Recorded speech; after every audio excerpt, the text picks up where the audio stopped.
This is Sean with Voices of Racing, and I'm speaking with an individual that has been to the 500, possibly more than maybe anybody on the planet. This is Butch Welsch. You're based in St. Louis. Butch, give me a little bit of your background and a little bit of your family background. Okay, I'm Butch Welsch. I'm a heating and air conditioning contractor in St. Louis. I've been to the Indy 500 75 years in a row. It's been my family's passion. My son has been to 40. My daughter has been to 40. My dad went to 56 altogether until he died in 1986. It's been a family thing. We go together as a family, and they come from California. And the Indy 500, anything can happen in our family, but it's not going to happen around Memorial Day. We reserve that for the Indy 500. All right, so here's what you've created.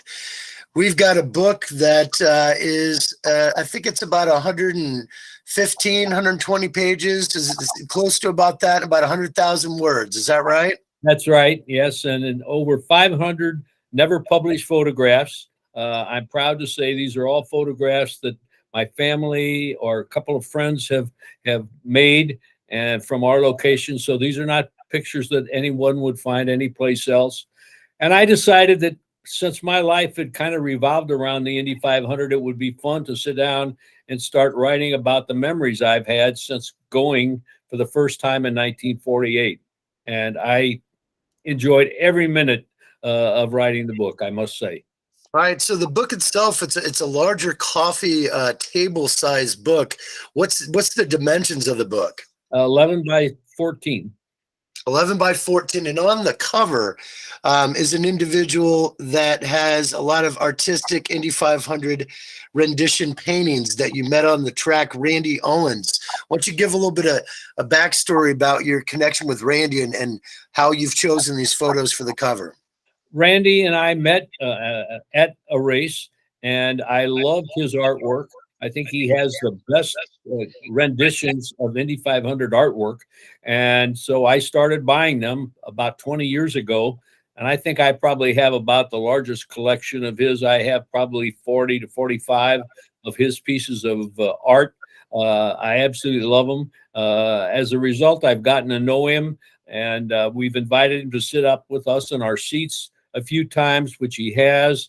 And we've kept in good communications. And so when I decided to write the book, I contacted Randy and asked him if we could work out something that I could use some of his renditions for the book, and he was very kind to say yes. And we worked and picked out those pictures that you see on the cover, and I'm just thrilled to be able to show off Randy Owens' work. All right, so I do want to touch on a little bit of the family history. Your family's heating and air conditioning company started in 1895 with your great-grandfather. Is that right? That's right. My great-grandfather started the company in 1895. So we're celebrating in 2023. We'll be celebrating our 128th year. We're the oldest heating and air conditioning company in St. Louis. I have to tell a lot of people I'm not that old myself, and they kid me about that. But yeah, we're very proud to be one of the largest and most successful heating and air conditioning contractors in St. Louis. And people say, well, you know, how did you get to Indianapolis? Well, my dad's dad took him for the first time in 1924 when he was 12, and he got the bug, and he started taking me in 1948. And we really have not, we've not been directly involved in ownership of a car or anything. We've sponsored some cars, but it's just a family tradition for us to be part of the Indy 500. All right, so let's talk about the family a little bit. We're going to get into some old pics of you and your father and your mom, but your wife is Carol, and your two children are Brian and Wendy, and your three grandkids are Dylan, Molly, and Colin. And just give a little backstory about them being able to be at these track experiences.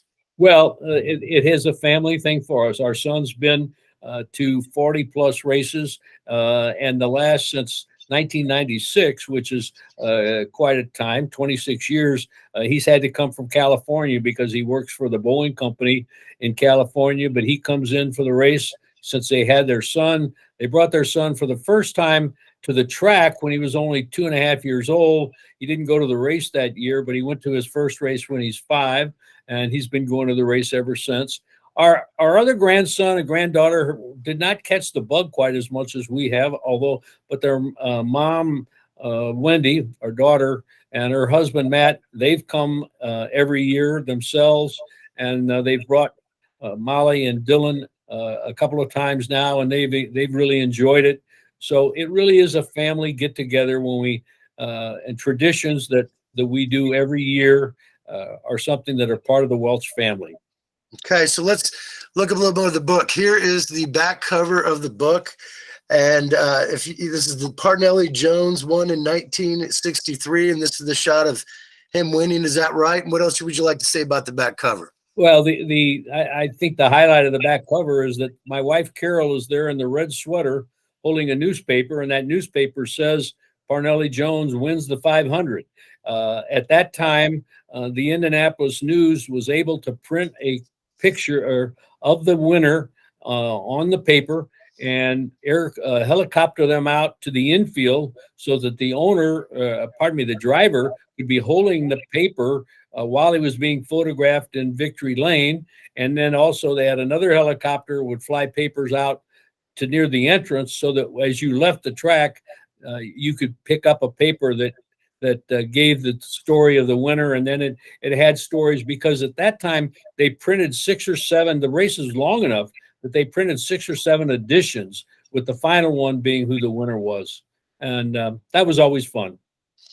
All right, so I just want the viewers to really understand that there's a lot of detail. There's a lot of text. There's a lot of information that basically surround these 500 custom photos that you've taken over the years. I mean, 100,000 words is a lot. And what we're going to be doing from here on out on these different overview videos is just touching on the photo and letting you speak to it. But for anybody out there that wants to get this book, they need to understand there's a lot of detail that's been written about every single one of these situations.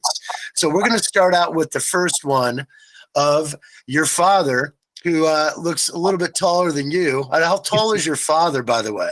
Dad was about 6'1", and you can see the difference in attire that that was worn for the race in 1948. Dad didn't dress up for this picture. That was the way he dressed for the race. They put me in that funny looking striped jacket, but it was a highlight for me to be able to go. And we were near the garage area, and I had this picture taken with Dad with the hat on, and I'm proud of that. I don't look quite like that now, but I do like the picture.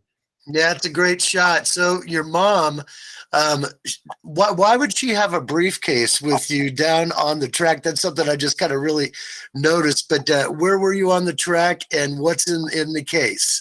Okay, that is her bag with all the lotions and everything. It's like a big purse, cushions, and everything that she would have. And the significance of this picture is that Johnny Parsons was my favorite driver, because he had driven midgets at a racetrack here in St. Louis called Walsh Stadium. And he was driving a car for Ed Walsh in the 1950 race, and he ended up winning the race. And we got to go down into the pit area and have this picture taken. And this is Johnny's car number and car. The car's not in it, but this is the pit wall and his number. And there I was having my picture taken with it. That's a visor around my neck, believe it or not. It was so big it wouldn't work on my head. But you notice even then I have a sport coat on, and my mom is dressed with a dress on and very fancily. And you can see some of the people in the background are dressed with suits on and everything. It was quite a formal event back in those days. Yeah, back in these days, it's definitely not as formal as it used to be, especially if you get out in the third turn. No. All right, so let's look at this next shot here. So we've got Bill Van Water on the bricks. He's waving the flag, and there's also a view from the tower. So let's talk about Bill first. Okay, Bill Van Water was a very showman flagman who flagged the races in the midgets here in St. Louis. But you can see he's out on the track, not that far from a car going 150 miles an hour past him. And he's waving the flag for Jim Rathman, who won in 1960. And that just it was so iconic because of him still on the bricks, and you can see the bricks there because they repaved the track, but they kept a lot of the main straightaway as bricks, and so he's on that. Then the other photo on the right. That was from the tower. Didn't you say it was when the paddock finally built the new penthouse for the new tower? This is they at this time they built a new steel tower to replace the old pagoda, which had been there. 3 pagodas had been in that location, and they finally it wore out. It wasn't able to be used anymore, so they tore it down and built this glass and steel scoring tower. And this tower they allowed people to go up in and take pictures. And this is looking north on the track towards the 4th turn.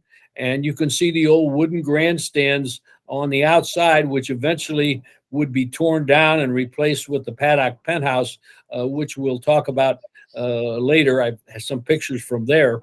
But you can see this is a new pit area, a new pit wall that separates the track from the pits. Prior to this, there was no wall between the pits and the track, and it got very dangerous. And so in 1958, they put up this steel tower and also enlarged the pits, put the wall up, and made it really very exciting looking compared to the old-fashioned way.